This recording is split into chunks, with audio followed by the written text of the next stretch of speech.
안녕하세요. 저는 떡볶이만 30년째 팔고 있는 70세 떡볶이집 사장입니다. 손주가 있을 나이지만 전 혼자 살고 있어요. 저의 유일한 낙은 떡볶이 만드는 거거든요. 다행히 동네에서는 할매 떡볶이 하면 모르는 사람이 없을 정도로 알려져 있어요.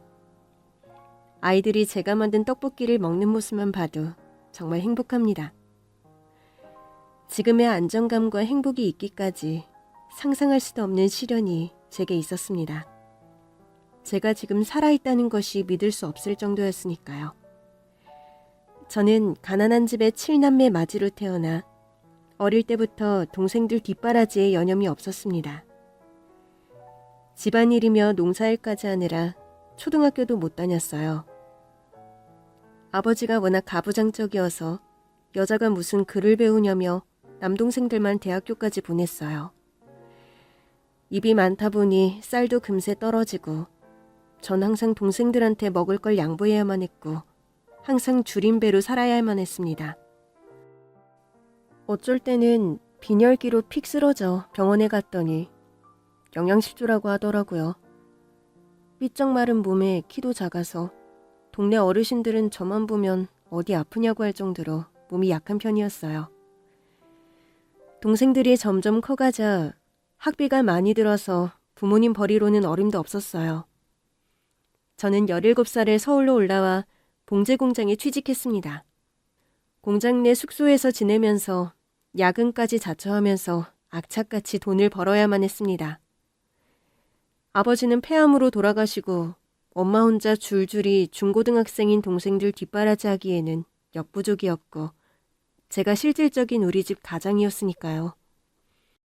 월급날 제 통장에 들어온 돈은 제 용돈 10만 원만 두고 고스란히 엄마 통장으로 붙여줬어요. 한창 좋을 나이에 먹고 싶은 거 못 먹고 예쁜 옷도 못 사입고 친구들도 못 만나는 제 인생이 너무나 한탄스러워 참 많이 울었습니다. 낯선 서울에서 아는 사람 하나 없이 늘 혼자였던 제게 어느 날 한참 일하고 있는데 저희 공장 물품을 납품업체까지 실어 나르는 트럭 운전하는 젊은 남자가 소보루빵을 덥석 주더라고요. 저기 오늘도 밥 안 먹었죠? 이거 먹어요. 네? 아니에요. 괜찮아요. 전 빵을 옆으로 치웠어요. 처음 보는 남자가 갑자기 빵을 주는 게 이상했고 얼굴도 시커먼 게 무섭게 생겨서 별로 말도 섞고 싶지 않았거든요. 맛있게 먹어요. 미싱할 때 손 조심하고요. 그러면서 가는 거예요. 그러고 다음 날도 그 다음 날도 그 남자는 매일 빵을 주더라고요. 전 그 빵들을 안 먹고 보란듯이 제자리에 수북히 쌓아놨어요. 아, 빵 싫어하는구나. 그럼 지금 점심시간인데 우리 떡볶이 먹으러 갈래요? 아니, 왜 그러세요? 자꾸 저한테? 전 싫다고요. 그냥 떡볶이만 같이 먹어요. 저 혼자 먹기 싫어서 그래요. 그렇게 남자는 제 팔목을 휙 낚아채서 공장 앞에 있는 분식집으로 절 데려갔어요. 사실 배에서는 꼬르륵 소리가 들릴 정도로 배가 고팠고 남자는 말 안 시킬 테니까 떡볶이만 많이 먹으라고만 하더라고요. 우리는 서로의 이름도 모르고 아무것도 서로에게 묻지도 않고 정말 아무 말 없이 떡볶이만 먹었어요. 근데 그 떡볶이가 너무 맛있는 거예요. 저도 모르게 흠흠흠 소리까지 낼 정도였으니까요. 이렇게 바닥 국물까지 다 먹을 정도로 맛있게 먹는 절 보니 피식 웃음이 나더라고요. 남자도 웃겼는지 우리는 한바탕 웃었죠. 그렇게 처음으로 연애도 하고 제 나이 19 꽃다운 나이에 결혼까지 하게 되었습니다. 떡볶이가 제 남편과 절 연결해준 사랑의 동아줄이었던 거죠. 남편은 저보다 5살 많았지만 저처럼 일찍부터 객지에 나와 직장을 다녀서 훨씬 더 어른스러웠고 듬직했습니다. 남편이 외아들이라 시어머니는 결혼하자마자 손주 빨리 갖게 해달라 하셨는데 결혼한 지 2년이 지나도 임신이 안 되자 조바심을 내더라고요. 너 처음 봤을 때부터 쇠꼬챙이같이 삐쩍 말라서 비실비실한 게 영 내키지 않더만. 애도 안 들어서서 어찌할꼬. 에휴. 저 이제 21살인데요, 어머니. 아직 젊으니까 천천히 가지면 되죠. 아이 뭐? 무슨 큰일 날 소리를. 니들 일부러 애 안 갔냐? 아니에요. 이 사람이 몸이 좀 약해서요. 제가 맛있는 것도 많이 먹이고 잘 보살필게요. 아유, 저 몸에 무슨 애가 들어서겠냐. 안 되겠다. 아가, 당장 옷 입고 나 따라오거라. 네? 어머니 어디 가시는데요? 내가 백방으로 알아봤더니 아이 잘 낳는 한약 지어주는 용한 곳이 있더라고. 얼른 가자. 그렇게 전 시어머니를 따라 택시 타고 외진 곳에 있는 한약방에 도착했어요. 거기엔 한 할아버지가 있었어요. 우선 저의 맥을 짚어보고 몇 가지 질문하더니 약을 짓습니다. 이 약 먹고 쌍둥이 낳고 다들 애 잘 낳고 산다면서 호언장담하더라고요. 저는 그날부터 하루에 2번씩 한약을 꼬박꼬박 잘 챙겨 먹었습니다. 그런데 먹을수록 속이 부글부글 끓고 특히 배 쪽이 차가워지더라고요. 그러면서 생리도 끊어지고 심지어 하혈하는 날도 늘어났습니다. 자초지종을 제가 시어머니에게 전화드렸더니 놀라서 서울로 올라오셨어요. 아가, 이게 무슨 일이고? 모르겠어요. 이 약 냄새도 좀 이상하고 기운도 없고. 그럼 약을 버려야지. 아유, 그걸 미련스럽게 다 먹었노. 우짤꼬. 아이고, 미련한 거사. 병원은 가봤나? 아니다. 지금 당장 병원 가자. 그렇게 시어머니 남편과 같이 산부인과에 갔습니다. 그렇게 진료를 보고 난 후 의사 선생님의 말씀은 충격적이었습니다. 저 이런 말씀 드리기 죄송스럽지만 이 여자분 평생 임신 못하십니다. 네? 그게 뭔 말인겨? 애를 못 낳는다니. 얘기 들어보니까 한약을 꽤 오랫동안 먹었다고 하던데 한의원도 아니고 동네 한약방이었다고 하더라고요. 검증되지 않은 약을 먹다 보면 그런 경우가 간혹 있습니다. 아마도 그 약 부작용이지 싶어요. 아유, 안 됩니다. 아이 낳게 꼭 해주이소. 아유. 시어머니는 바닥에 풀썩 앉아서 신세 한탄을 하며 울었고 남편도 충격을 받은 것 같았습니다. 그날 이후로 남편이 절 대하는 태도가 싸늘해졌습니다. 사실 누구보다 아이를 원했던 건 남편이었거든요. 맨날 술 마시며 늦는 날이 많았습니다. 그러던 어느 날 밤늦도록 혼자서 포장마차에서 술을 마신 남편은 몸도 못 가눌 정도로 비틀비틀거리며 도로가를 걸어가다가 빨간불인데도 못 보고 횡단보도를 건너다 그만 차에 치여 그 자리에서 유명을 달리했습니다. 시어머니는 귀한 아들 잡아먹은 년이라며 남편이 죽은 그날 이후로 제게 입으로도 담기 힘든 갖은 굴욕적인 행각을 일삼았습니다. 절 볼 때마다 화가 치민다면서 신발 신은 채로 제 등과 머리를 짓밟고 굶어 죽으라면서 간장으로 비빈 쌀밥만 주고 저는 부엌에 얼씬도 못하게 했습니다. 그렇게 1년이 지날 무렵 시어머니는 보자기에 제 옷가지 몇 개만 싸서 돈 몇만 원을 던져주더라고요. 내가 네 면상만 보면 아들 생각이 나서 도저히 못 살겠대. 너는 뛰지 말고 네 갈 길 가거래. 그렇게 엄동설한 겨울 늦은 밤에 저는 길거리로 쫓겨났습니다. 눈앞이 막막했어요. 입에 풀칠하기도 힘든 친정에 갈 수도 없고 서울엔 아는이 하나 없이 어떻게 살아야 할지 아무 생각이 안 들었습니다. 그날따라 눈이 왜 그리 많이도 오는지요. 한방눈은 금세 쌓이고 벽에 기대 앉아있던 전 몸에 한기가 느껴졌지만 그냥 가만히 있었습니다. 살아야 할 이유가 없었거든요. 이대로 눈 감는 게 더 편할 거라는 생각이 들었습니다.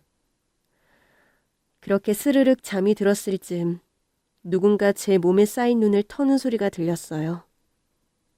이봐요. 정신 차려요. 몸찬 것 좀 봐. 그 여자는 절 업고 자기 집으로 데려갔어요. 그리고 불덩이 같은 제 몸을 찬물에 적신 수건으로 닦으며 밤새 절 간호했어요. 이제 정신 좀 들어요? 아휴, 난 또 큰일 난 줄 알고 얼마나 마음 졸였는데. 깨어나서 정말 다행이에요. 절 왜 살리셨어요?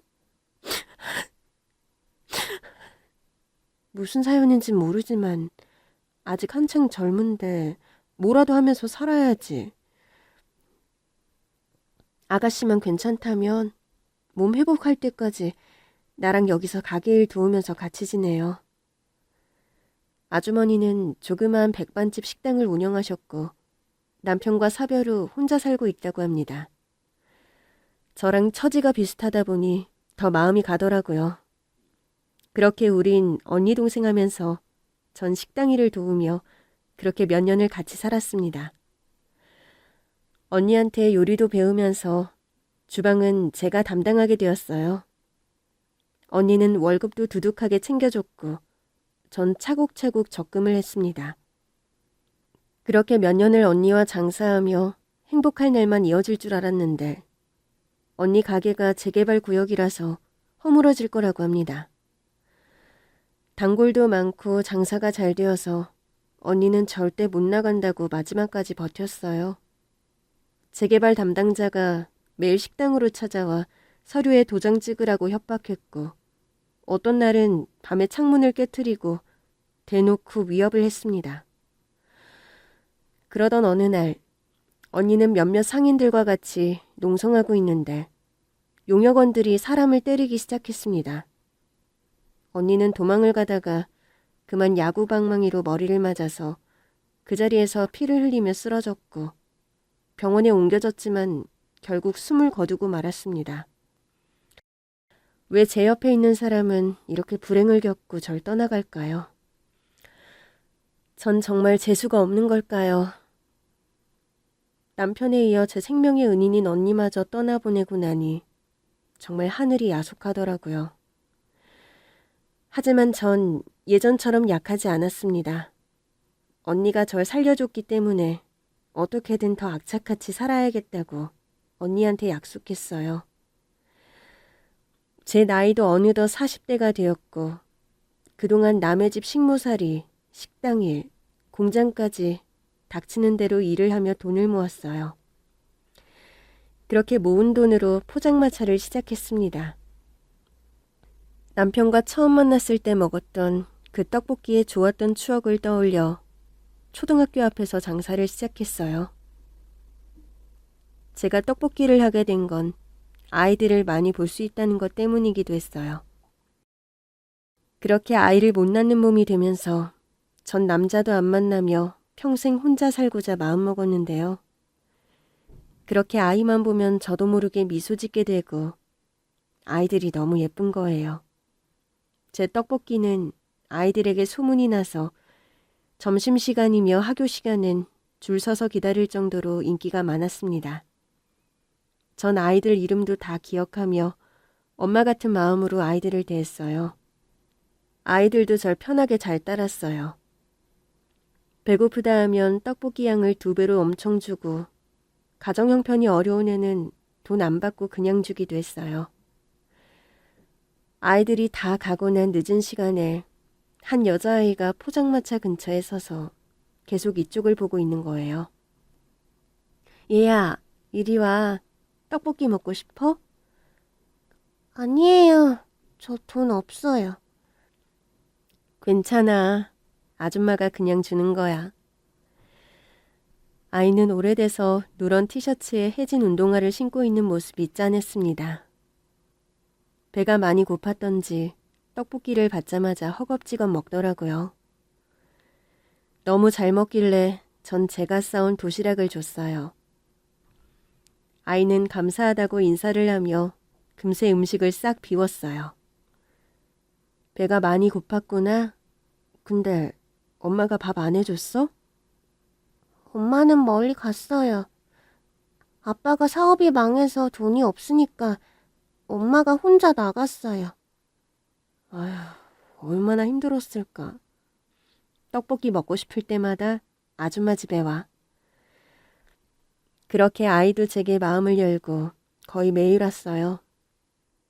저는 아이의 숙제도 봐주고 과제물도 사서 주면서 정말 엄마처럼 챙겨줬어요.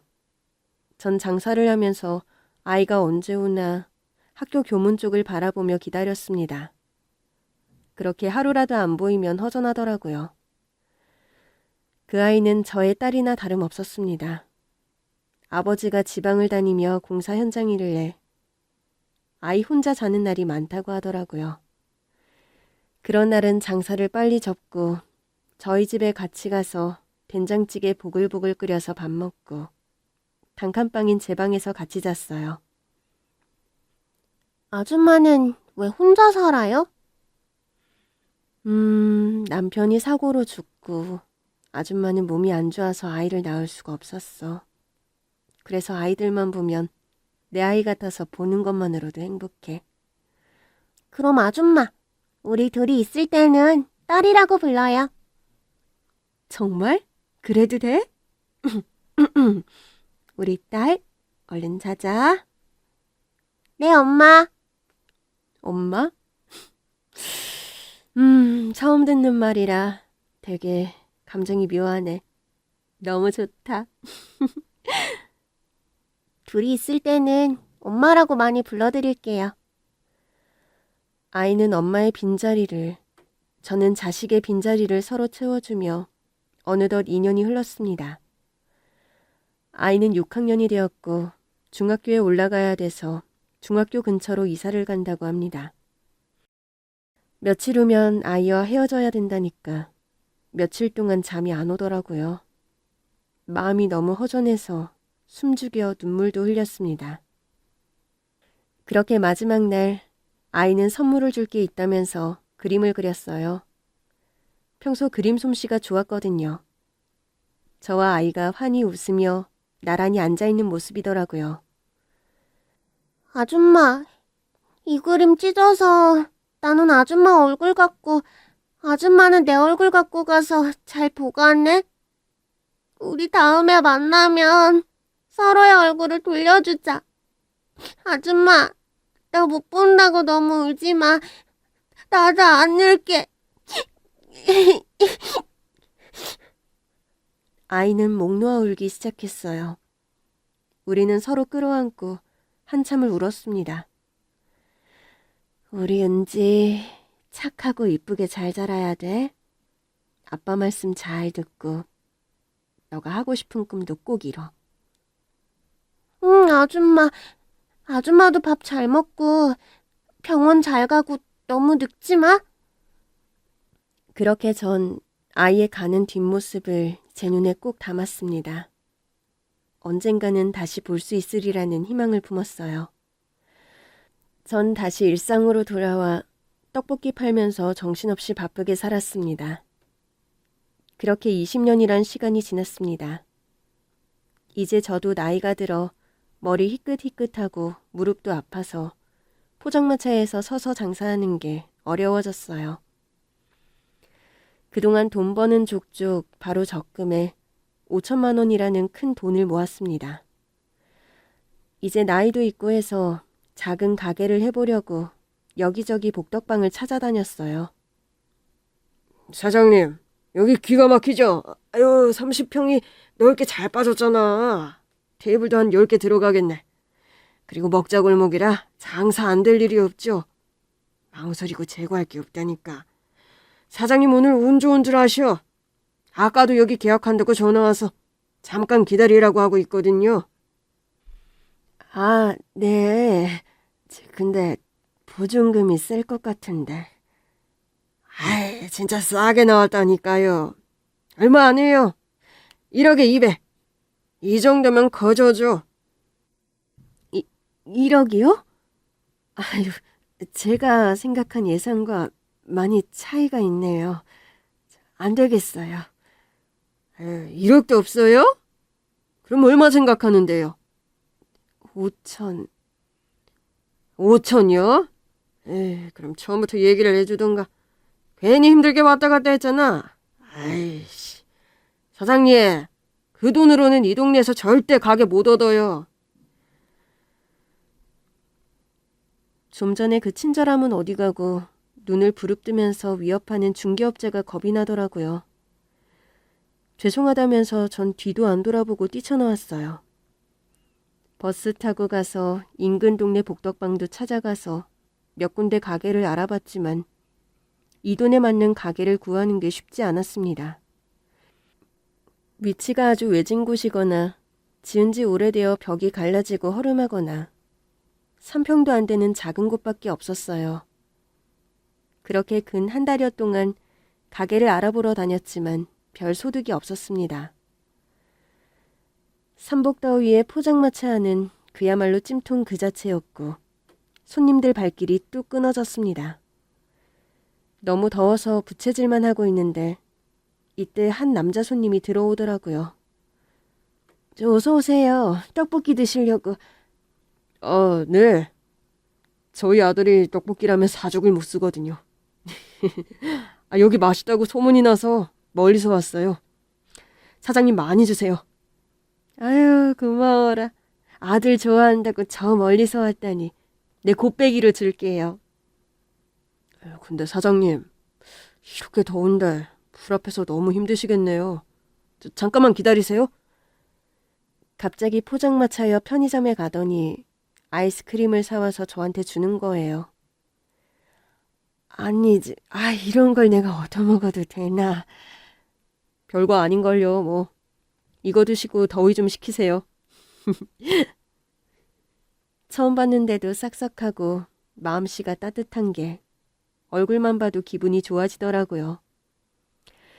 떡볶이를 건네주니 네, 잘 먹겠습니다. 사장님, 인상도 좋으시고 저 자주 올 것 같아요. 그럼요. 얼굴 기억해놨으니까 서비스 팍팍 드릴게. 정말 다음날 저녁 무렵 그 손님이 또 찾아왔어요. 사장님, 저 또 왔어요. 우리 애가 떡볶이 너무 맛있다고 또 사오래요.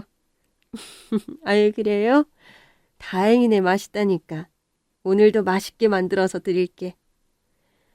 한참 떡볶이를 만들고 있는데 손님한테 전화가 걸려왔어요. 아들. 아빠 떡볶이 지금 사러 왔어. 조금만 기다리세요. 너 또 더운데 아빠 기다린다고 대문에서 기다리면 혼날 줄 알아? 수술한 지도 얼마 안 됐는데. 조심해야 돼. 알지? 아빠 금방 갈게. 사랑해. 아들이에요? 근데 어디가 아픈가 봐요. 심장이 안 좋아서요. 수술도 몇 번 했는데 자꾸 재발이 되어서 병원에 있다가 지금은 집에서 요양하고 있어요. 아유, 어쩌나. 어린 게 얼마나 아플까. 아이가 아프다니 더 그 남자 손님한테 마음이 갔습니다. 자주 보다 보니 자연스레 엄마와 아들같이 속 얘기도 하고 서로를 챙겨주며 부쩍 가까워졌습니다. 이거 얼마 안 되는 돈인데 아들 고기라도 사 먹여. 아니, 됐어요. 저도 돈 있어요. 사장님, 이러지 마세요. 그냥 내가 주고 싶어서 그래. 내가 자식이 없다 보니 자네가 내 아들 같고 남 같지가 않아. 자녀분이 없으세요? 그럼 절 양아들로 삼으시면 되겠네요. 저한테 든든한 양아들이 생겼답니다. 장 볼 때 무거운 채소도 척척 들어주고 내가 볼일 보러 갈 때면 양아들이 장사도 대신해줬죠. 저는 계속 틈틈이 가게를 알아보러 다녔어요. 그러다가 한 상가 건물을 보게 됐는데 사람이 왕래가 많은 번화가 1층에 공실로 한 곳이 비어 있더라고요. 위치도 좋고 가게 넓이도 딱 좋고 마음에 들더라고요. 자세히 보니까 유리창에 임대문의 황금부동산 김정수라고 쓰여 있었어요. 황금부동산 김정수. 여기 핸드폰 번호 있으니 전화 걸어봐야겠네. 전화를 걸었더니 황금부동산 김정수입니다. 안녕하세요. 여기 대형마트 옆 건물에 매물 내놓으셨더라고요. 상담 받아보고 싶어서요. 네, 그러세요? 그럼 지금 제가 사장님 계신 곳으로 가겠습니다. 그 건물 1층에 커피숍이 하나 있어요. 거기서 기다리시면 바로 가겠습니다. 전 커피숍에 들어갔고 5분 정도 지나자 커피숍 입구에서 한 남자가 들어오더라고요. 근데 전 그 남자를 보고 깜짝 놀랐어요. 바로 제가 양아들로 삼은 동식이었던 거예요. 동식아, 네가 여기 웬일이야? 어? 어머니가 저한테 전화하신 거였어요? 와, 어떻게 이런 인연이 있을까요? 제가 그 부동산 중개사예요. 제가 어머니께 제 직업을 말 안 했군요. 전혀 몰랐지. 그리고 너 이름이 동식이인데 왜 김정수야? 아, 동식이는 제가 집에서 부르는 이름이고요. 호적상 이름은 정수거든요. 그러니 어머니도 몰랐죠. 진짜 우리가 인연이긴 한가 보다. 내가 이 포장마차 접고 가게 알아보러 다닌 지가 3달이 넘었는데 마땅한 곳을 못 찾았거든. 이제 내 마음이 푹 놓이네. 우리 아들이 얼마나 잘 알아봐 줄까? 이제 2다리 쭉 뻗고 잘 잘 것 같아. 어머니가 아들 복이 있나 봐요. 그럼 이제 일 얘기할까요? 여기가 위치도 좋고 새 건물이라 원래 공실이 잘 안 나는데 이번에 딱 여기 한 곳이 나왔거든요. 실평수는 20평이고 보증금은 7천에 150이에요. 7천이면 좀 돈이 모자란데. 어머니가 최대한 가능한 금액이 얼마세요? 5천 생각하고 있거든. 아, 그러세요? 제가 이 건물주와 좀 각별해서 형님 동생 하거든요. 그래서 어머니 얘기하면서 사정 부탁하면 어떻게 좀 맞춰줄 것도 같은데. 제가 지금 통화해 볼게요. 정말? 지금 바로 알아볼 수 있어? 나야 좋지. 그렇게만 된다면 당장이라도 계약하지. 바로 건물주한테 전화를 걸어. 형님, 몸은 좀 괜찮으세요? 갑자기 그렇게 입원하셔서 제가 마음이 안 좋네요. 참! 매장 문의가 하루에도 서너 통은 문의가 오는데요. 마침 제가 어머니처럼 따르는 잘 아시는 분이 이 가게 계약하고 싶다고 하셔서요. 근데 7천까지는 돈이 좀 부족하다고 해서요. 5천에 100으로 맞추면 좋을 것 같은데. 가능하세요? 네. 감사합니다. 형님, 몸조리 잘하시고 곧 찾아뵐게요. 전화를 끊고 화색이 돌며 형님이 가능하시대요. 5천에 100으로 맞춰주신대요. 이 가격에 정말 힘든 거거든요. 잘 됐다. 네가 애썼어. 너무 잘 됐다. 제가 더 기쁘네요. 이제 어머니 덥고 추운 날 저 포장마차에서 힘들게 장사 안 하셔도 되니까요. 그럼 이제 기다릴 것도 없이 바로 계약하자. 그러려면 건물주를 만나야 될 텐데. 아까 너가 통화하는 거 보니까 병원에 있는 것 같던데. 네, 맞아요. 사실 형님이 가게 내놓자마자 1달 전에 교통사고를 크게 당하셔서 지금 병원에 계세요. 지금 안정을 취해야 되는 상태라 입원도 안 되거든요. 그래서 도장, 신분증 저한테 다 맡기셨거든요. 지금 보여드릴게요. 서류 가방에서 도장, 신분증 사본, 등기부 등 서류를 보여줬어요. 정말 널 믿나 보네. 이렇게 도장이나 신분증 맡기는 게 쉬운 게 아니잖아. 어머니, 그래도 계약서는 신중해야 되니까 계약서 꼼꼼하게 확인하세요. 그리고 등기부 등본 보시면 아시겠지만 근저당 잡힌 것도 없고 법적으로 아무 문제 없어요. 저만 믿으세요. 그럼 우리 아들 믿지. 어련히 알아서 잘 확인했겠어. 근데 동식아, 보통 계약할 때는 부동산 사무실 가서 계약하잖아. 너 일하는 사무실도 궁금한데 이 근처야? 어머니, 혹시 저 의심하는 거예요? 제가 어머니께 사기라도 친다고 생각하시는 것 같아서요. 아니 뭐? 아니야. 난 그저 저 못 믿으시고 사무실 가자고 하시는 거잖아요. 저 너무 서운하네요. 저와 어머니 사이 신뢰가 이것밖에 안 되나요? 제 아픈 아들 이름을 걸고 맹세해요. 저 절대 사기치는 거 아니에요, 어머니. 어머니한테 그런 짓 하면 저 바로 하늘에서 벼락 맞아 천벌 받아요. 영 못 믿으시면 지금 저와 사무실 가요. 옆 치과병원 있는 건물 1층에 있으니까요. 너무 서운해서 울먹이는 동식이를 보니 내가 너무했구나 싶어 미안했습니다. 아유, 미안해. 내가 잠깐 널 의심한 것 같아. 아유, 내가 미쳤지. 아유, 노망이 들었나. 겨우 동식이를 진정시키고 전 계약서에 도장을 찍고 계약을 마쳤습니다. 그럼 보증금은 어떻게 주면 되지?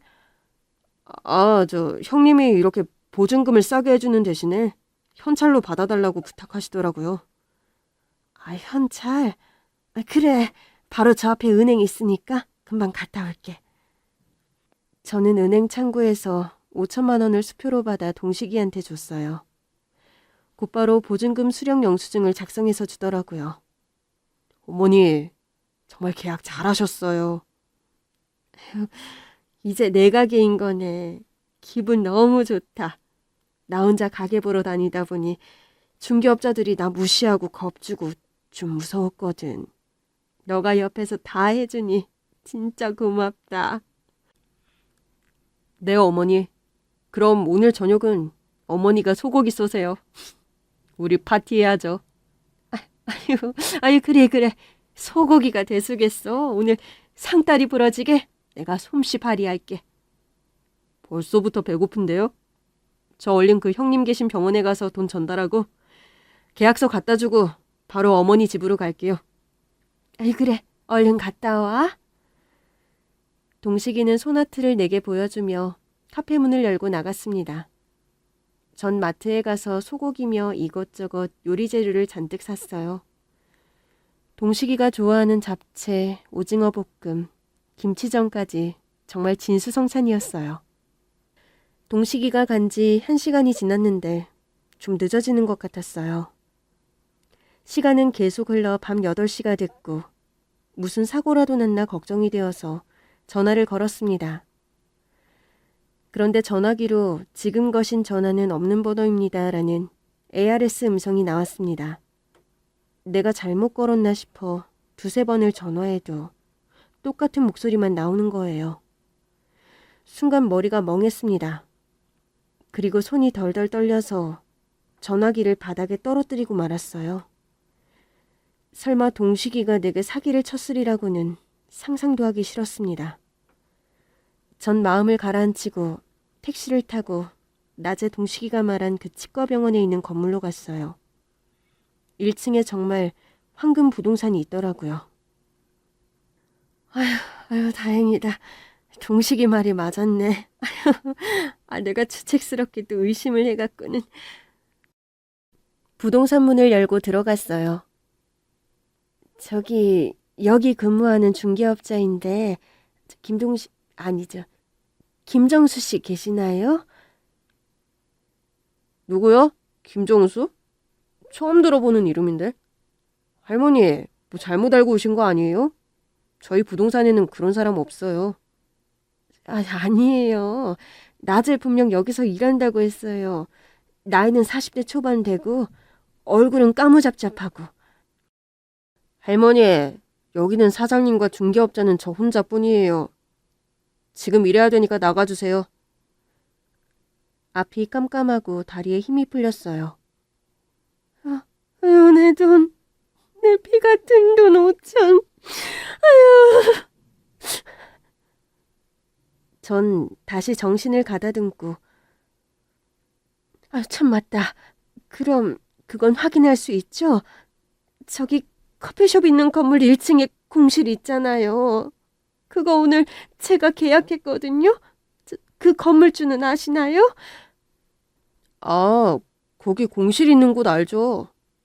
그 사장님이 저희 부동산 거래를 20년 넘게 하셔서 잘 알죠.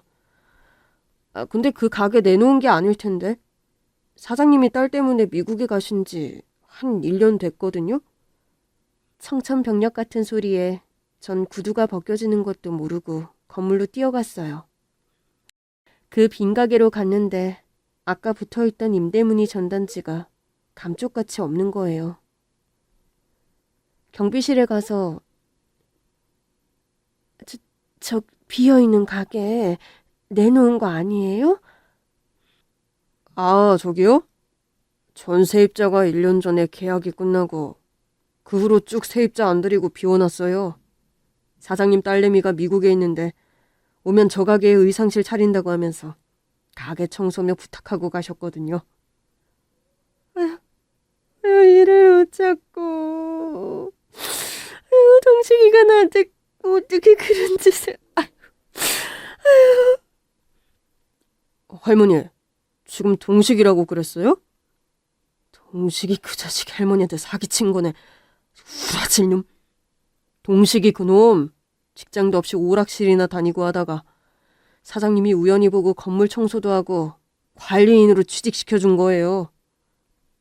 근데 동식이가 계약할 때 건물주 도장, 신분증 사본 다 갖고 있었다고요. 전 건물주 신분증 사본을 보여줬는데 아유, 미친놈. 어디서 가짜 신분증을 가지고 와서는. 이 사람 건물 주인 아니에요. 도장은 동식이가 이것저것 건물 관리를 하다 보니 사장님이 미국 가면서 자기 대신 일 봐야 하니까 맡긴 거죠. 이 얘기를 듣는 순간 하늘이 무너지는 것 같았습니다. 어떻게 어머니 하면서 다정하고 살가웠는데 이게 다 나 사기치려고 연기한 거라니 믿을 수가 없었습니다. 그럼 동식이한테 아픈 아들이 있다는 것도 거짓말이에요? 에휴, 완전 드라마를 썼네 이놈이. 사기치려고 작정을 했어. 아들이 어딨어요. 결혼도 안 했는데.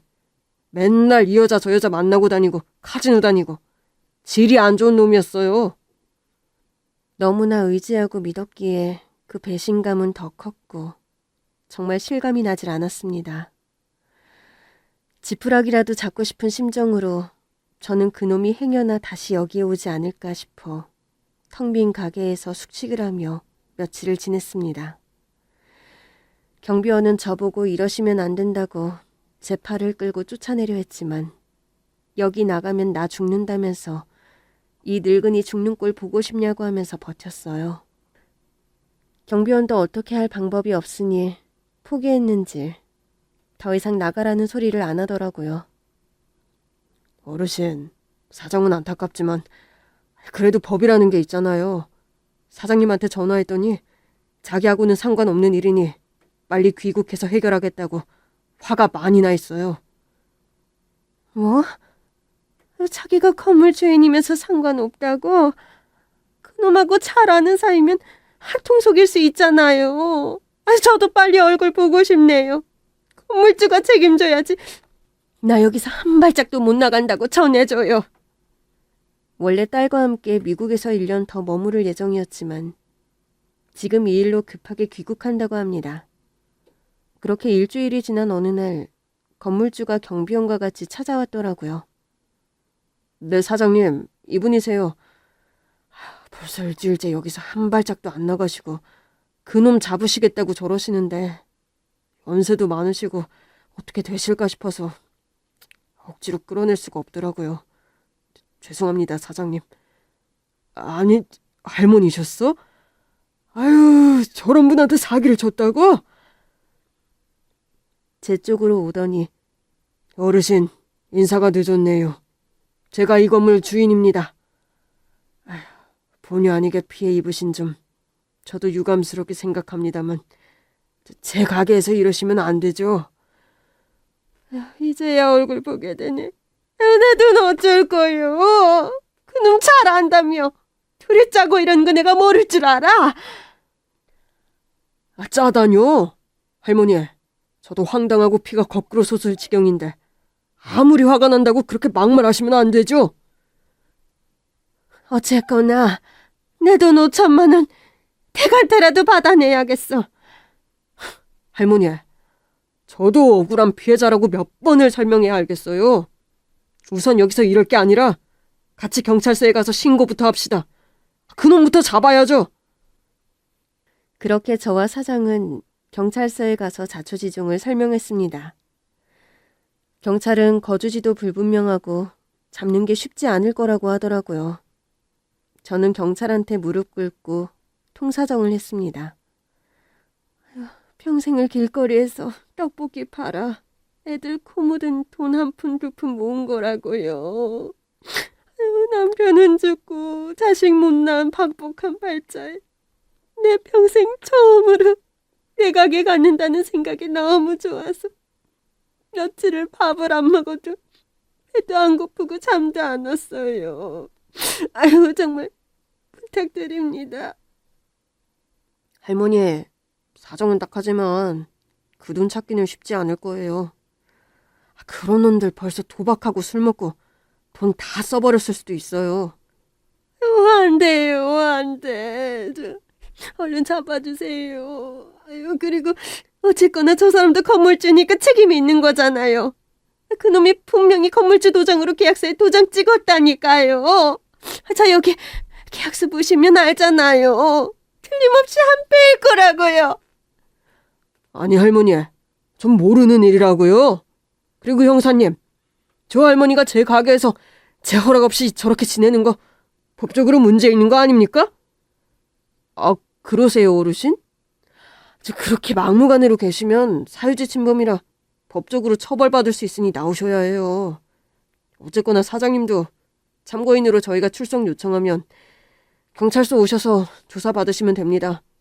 오늘은 이만들 돌아가시고 곧 연락드릴게요.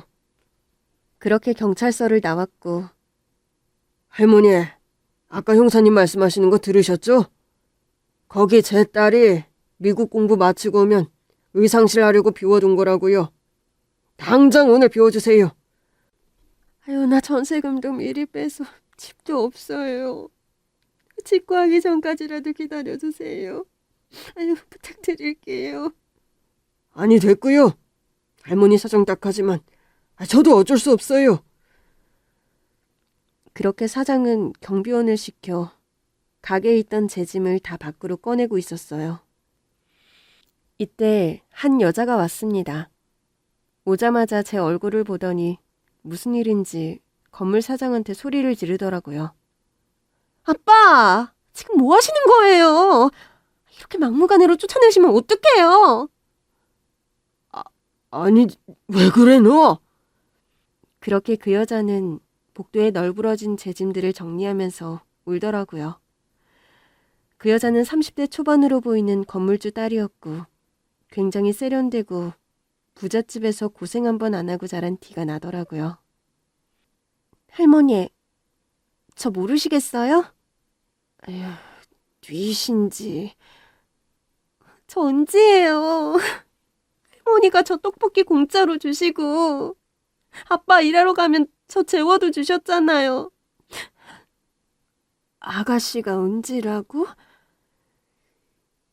20년이라는 세월이 흘렀고 화장을 하고 너무 고급스러운 옷차림에 전 긴가민가 선뜻 알아보질 못했어요. 그러자 핸드백에서 뭔가를 꺼내서 저에게 보여주더라고요. 이거 기억나요? 제가 그린 그림이잖아요. 반씩 잘라서 저는 할머니 얼굴 가지고 있고 할머니는 제 얼굴 가져가서 우리 나중에 만나면 보여주기로 했잖아요. 그 그림을 보니 이제야 확신이 들었어요. 아유, 맞아. 아유, 은지 맞네, 맞아. 아유, 은지야. 우린 부둥켜 안고 한참을 울었습니다. 아이고, 우리 은지. 아유, 이렇게 예쁘게 잘 컸구나. 아유. 할머니도 그대로 고우세요. 저는 한시도 할머니 얼굴 잊은 적 없어요. 저한테 얼마나 고마우신 분인데. 맨날 저 얼굴 코팅해서 가지고 다녔어요. 에휴, 그래? 나도 네 얼굴 내 지갑에 넣어서 꼭 가지고 다녀. 봐, 여기 있지? 저는 마치 사진처럼 지갑에 넣어둔 은지 얼굴 그림을 보여줬어요. 그렇게 얼떨하게 이 광경을 보던 사장님도 많이 놀랐더라고요. 은지야, 어떻게 된 거야? 아빠, 제가 예전에 말씀드린 적 있었죠? 학교 앞 떡볶이집 아줌마. 알지. 너 맨날 얘기했잖아. 어른이 되면 꼭 그 아줌마 찾아가서 감사 인사 드릴 거라고 했잖아. 너 배고플 때마다 떡볶이 공짜로 주시고 너 혼자 집에 있으면 무서우니까 집에서 잠도 같이 자고 학교 과제물도 챙겨주시고. 이분이셔? 나한테는 엄마 같은 분이셨어. 아유, 어르신. 제가 결례를 범했습니다. 정말 죄송합니다. 아유, 제가 못 알아뵙고 이렇게 제 딸에게 잘해주신 분한테. 아니에요, 사장님. 이렇게 뵙게 되니 너무 반갑네요. 은지가 맨날 떡볶이집 아줌마 얘기해줬거든요. 너무 고마우신 분이라고. 저도 한번 찾아가서 감사하다고 인사드려야겠다 했는데 아유, 사는 게 바쁘다 보니 우리 은지 잘 챙겨주셔서 정말 감사했습니다. 아빠, 여기서 이럴 게 아니라 할머니 모시고 우리 집에 가서 좀 쉬시게 하자. 지금 안색도 안 좋으시고 너무 힘들어 보이셔. 아유, 맞아. 내가 그 생각을 못했네. 어르신, 얼른 저희 집에 가서 일단 좀 누우세요. 여기 가게에 있는 간이 침대에서 주무셨더라고요. 이 좁고 추운 데서 어떻게 지냈어요? 에휴. 전 은지 아빠 차에 올랐어요. 제 생전 처음 타보는 고급 외제차였습니다. 도착한 곳은 강남의 최고급 고층 아파트였어요. 집 안에 들어서는 순간 눈이 휘둥그레졌죠. 바닥은 온통 대리석으로 깔려 있었고 한눈에 봐도 비싸 보이는 가죽 소파며 조명, 소품 하나하나까지 명품이었으니까요. 할머니, 우선 소파에 앉아서 편하게 쉬세요. 아유, 우리 은지 이렇게 잘 사는 거 보니 너무 좋네. 아유, 주책맞게 눈물이 나네. 나도 안 믿어져요. 그때는 정말 아빠랑 저랑 밥 한 끼 먹을 돈도 없었고 월세방 살며 미래가 안 보였거든요. 저희 아빠 참 힘들게 사셨거든요. 거실 벽에 가족 사진이 붙어 있어서 물어봤어요. 갓난아이인 은지를 낳는 엄마와 사장님이 환히 웃는 사진이었어요. 혹시 저분이 엄마시니? 네, 저희 엄마세요. 전 얼굴도 모르지만 전 낳고 한 달도 안 돼서 교통사고로 돌아가셨대요. 아빠는 원래 작은 원단 공장을 운영하셨는데 당시 IMF라 거래처에서 수금이 안 돼서 부도나고 거래처에서는 돈을 못 받자 찾아와서 행패를 부렸어요. 아빠, 우리 그때가 제일 힘들었지. 맞아. 수중에 돈 한 푼 없이 빚만 산더미처럼 불어나 빚쟁이들 피해 다니며 여관에서 지냈잖아. 그러다 월세방 하나 구해. 난 지방 다니며 공사하느라 너 돌봐줄 여력이 없었어. 그때 너가 떡볶이집 아줌마네서 밥도 먹고 잠도 자고 잘 챙겨주신다고 했을 때 얼마나 감사했는지 몰라.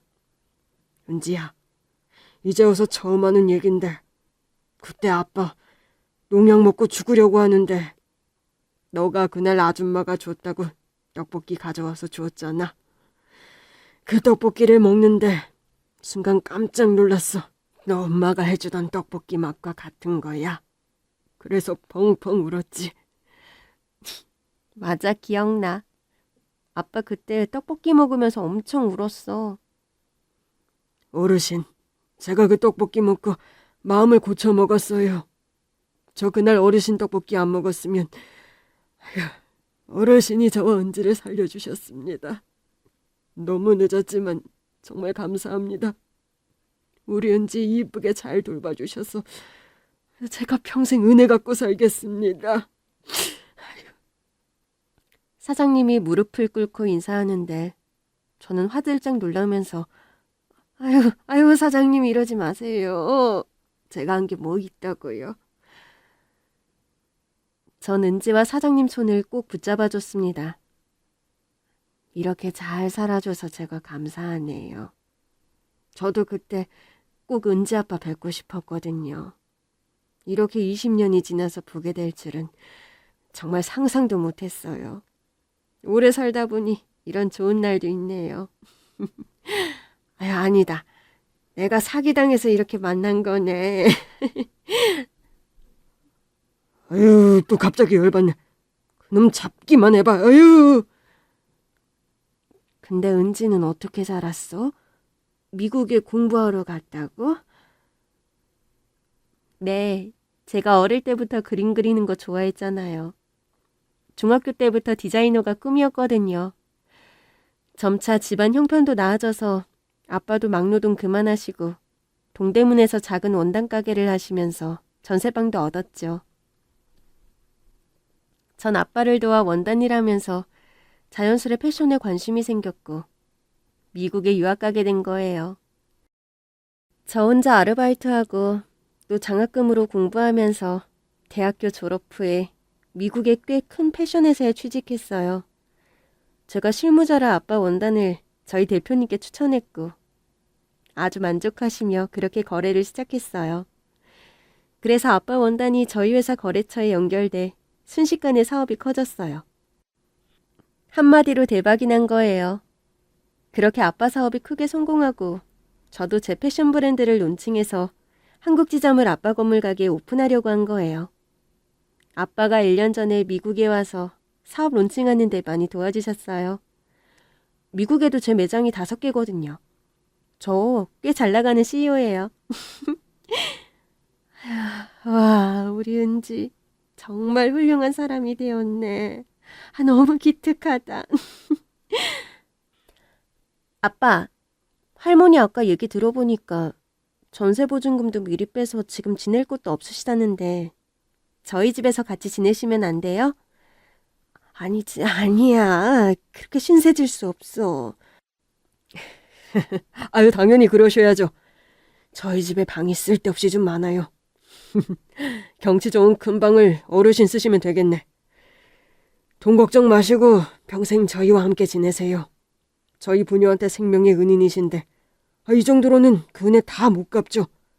평생 살면서 갚아드리겠습니다. 아빠, 그리고 하나 더. 그 가게 말이야. 할머니한테 돈 받지 말고 그냥 장사하시게 하면 안 될까? 할머니 떡볶이 맛있어서 아마 사람들 엄청 올걸? 그러면 소문나서 다른 가게세도 오를 거고 아빠도 손해보는 건 아닐 거야? 우리 딸이 나 닮아서 사업성이 좋네. 그럼 내가 어르신한테 투자할게요. 떡볶이 장사 잘 하시는 게 저 도와주시는 거예요. 그리고 좋은 소식이 하나 더 있어. 며칠 전에 그 가게 옆 미용실이 계약이 끝나서 나간다 하더라고. 은지가 그 매장 써. 우와, 진짜? 너무 잘됐다, 아빠. 나 그럼 할머니 옆에서 매일 얼굴 보면서 떡볶이도 실컷 먹을 수 있겠네? 그렇게 저는 은지네에서 같이 살며 얼마 후 떡볶이 장사를 시작했고 맛이 입소문이 나 멀리서도 올 정도로 유명해졌어요. 은지는 제 가게 바로 옆에서 의상실을 오픈했고 강남 사모님들의 핫플레이스가 되었죠. 그리고 또 반가운 소식이 있습니다. 저한테 사기쳤던 그놈을 잡았다는 거예요. 경찰서에 가서 전 그냥 덤덤히 동식이 어깨를 다독거려줬어요. 동식이는 무릎을 꿇고 울면서 죽을 죄를 졌다고 저한테 사과를 했습니다. 돈 5천만 원도 물론 크지만 전 그 당시 아들처럼 마음을 다준 동식이가 절 배신한 게 화가 나고 정말 죽고 싶을 정도로 괴로웠거든요. 이제야 저도 마음이 편해졌습니다. 이렇게 좋은 날 은지와 사장님과 같이 떡볶이 파티를 했어요. 맛있다면서 떡볶이 한 냄비를 다 비우더라고요. 그러고 몇 년 후 사장님은 절 어머니로 평생 모시고 싶다고 호적에 올려주셨어요. 저에겐 그렇게 한꺼번에 아들과 손녀가 생겼습니다. 평생 굴곡진 제 인생 그렇게 불행했던 것만 아니었더라고요. 여러분들의 삶에 제 얘기가 조금이라도 도움이 되면 좋겠다는 바람으로 이야기를 마무리하려고 합니다. 감사합니다.